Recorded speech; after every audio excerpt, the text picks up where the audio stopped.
President Donald Trump's remarks on North Korea in his State of the Union speech Tuesday night might have seemed uncharacteristically restrained.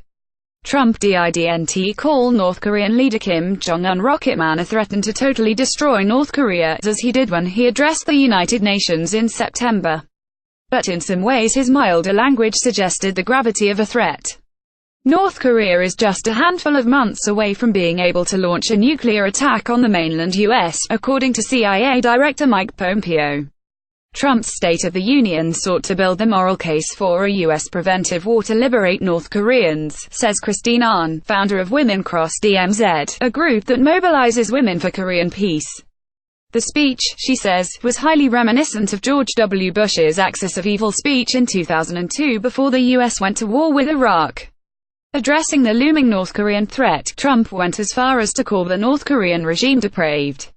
North Korea's reckless pursuit of nuclear missiles could very soon threaten our homeland, Trump said. We are waging a campaign of maximum pressure to prevent that from happening. Trump also said the U.S. must modernize and rebuild our nuclear arsenal to deter any acts of aggression. Perhaps someday in the future there will be a magical moment when the countries of the world will get together to eliminate their nuclear weapons, Trump said. Unfortunately, we are not there yet. Trump's focus on North Korea marked a change from his first address to a joint session of Congress last year, when he did not mention North Korea and nuclear weapons. We want harmony and stability, not war and conflict, the president said then. We want peace, wherever peace can be found. On Tuesday night, Trump sought to build support for his approach by drawing attention to two men who suffered at the hands of the North Korean regime. Trump first spoke of Otto Warmbier, the Ohio College student who died last summer after he was detained for alleged anti-state acts during a visit to North Korea. North Korea released Warmbier in a coma. His parents described his treatment by the North Korean regime as torture. Tonight, we pledge to honor Otto's memory with total American resolve, Trump said. Warmbier's parents and siblings were in attendance near the First Lady.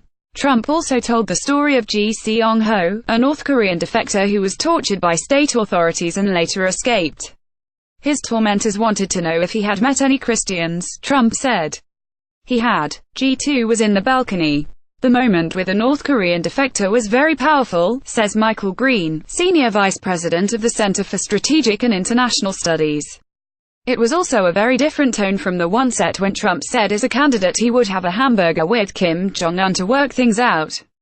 Trump also did not reference the so-called bloody nose option of using military force to push North Korea to abandon its nuclear weapons and ballistic missiles program. Such a strike, experts believe, would almost certainly endanger hundreds of thousands of people and possibly lead to a nuclear conflict. Trump's decision not to raise the option during the speech will reassure nervous allies, Green says. As Trump did in his speech in South Korea in November, Trump connected Kim's atrocities at home to his aggression abroad, says American Enterprise Institute's Dan Blumenthal, director of Asian Studies. The challenge is to up the maximum pressure campaign, and keep South Korea on board, even as time is running out before Kim can put a nuclear weapon on an ICBM, Blumenthal says.